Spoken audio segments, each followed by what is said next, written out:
जाने माने जो ग्लोबल निवेशक हैं क्रिस वुड, उनकी ग्रीड एंड फियर रिपोर्ट आती है जो आप काफ़ी वाकिफ होंगे उससे।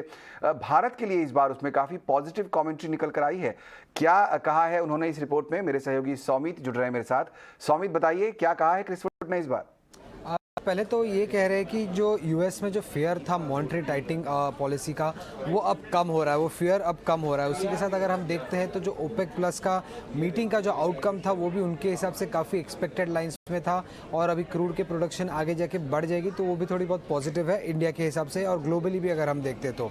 उसी के साथ वो ये भी कह रहे हैं कि चाइना के लिए जो कोविड पॉलिसीज़ जो अनाउंस किए गए थे उस पर कोई भी रिलैक्सेशन एनी टाइम सून नहीं होने वाला है, ऐसे उनकी एक्सपेक्टेशंस है, क्योंकि उन्होंने काफ़ी सारे इन्वेस्टर्स के साथ मीटिंग की और उनसे उस चीज़ से उनको ये मालूम पड़ रहा है। उसी के साथ अगर हम देखते हैं तो चूंकि अभी ये चाइना के जो कोविड रिलैक्सेशंस नहीं हटेंगे, उस कारण उनका ऐसा मानना है कि जो इन्वेस्टमेंट्स है वो चाइना से हटकर दूसरे इमर्जिंग मार्केट्स में ज़्यादा जा सकते हैं और इंडिया उसमें से एक हो सकता है। उनका ऐसा मानना है कि इंडिया का जो वेटेज है वो अभी 12.7% पे जो है वो एक्चुअली करीब 50% से बढ़ के 18.5% पे आ जाएगा, और ये वेटेज बढ़ने के कारण ही ज़्यादा इन्फ्लोज आएंगे इंडियन मार्केट्स में, और उसी कारण इंडियन मार्केट्स को उसका बेनिफिट होगा। तो चाइना पे कोविड पॉलिसी पे कोई रिलैक्सेशन ना होने के कारण ज़्यादा इन्वेस्टमेंट्स इंडिया के तरफ आ सकता है, ऐसा उनका मानना है।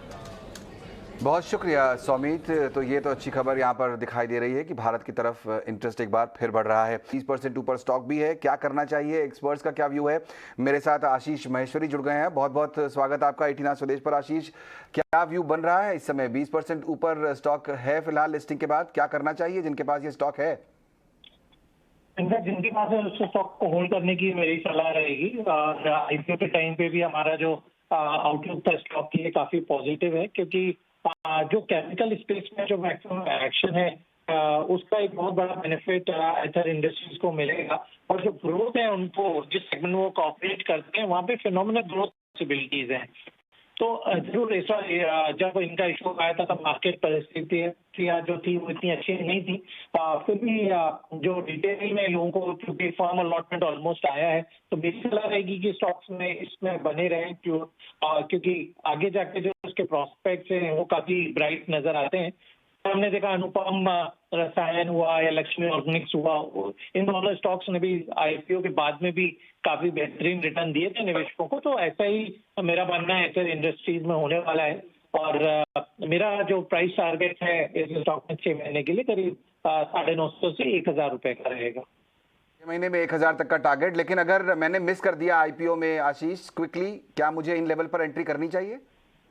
मुझे लगता है थोड़ा वेट करना चाहिए, क्योंकि आज थोड़ा यूफोरिया था तो इसलिए स्टॉक में हमने आपका सर्किट देखा। थोड़ा सा करेक्शन का इंतजार करना चाहिए स्टॉक को ऐड करने के लिए। तो चलिए थोड़ा करेक्शन हो जाए, 8-10 दिन में स्टॉक थोड़ा सा सेटल डाउन हो जाएगा, और जब ऑप्शन ओपन होगा तो उसके बाद थोड़ा सा जब मुनाफा वसूली इंस्टीट्यूशनल प्लेयर्स की तरफ से आएगी तब स्टॉक को एक्यूमुलेट किया जा सकता है। चलिए बहुत शुक्रिया आशीष समय निकालकर हमें वो व्यू देने के लिए। तो अगर एथर इंडस्ट्री आपको आईपीओ में मिला है, होल्ड कीजिए।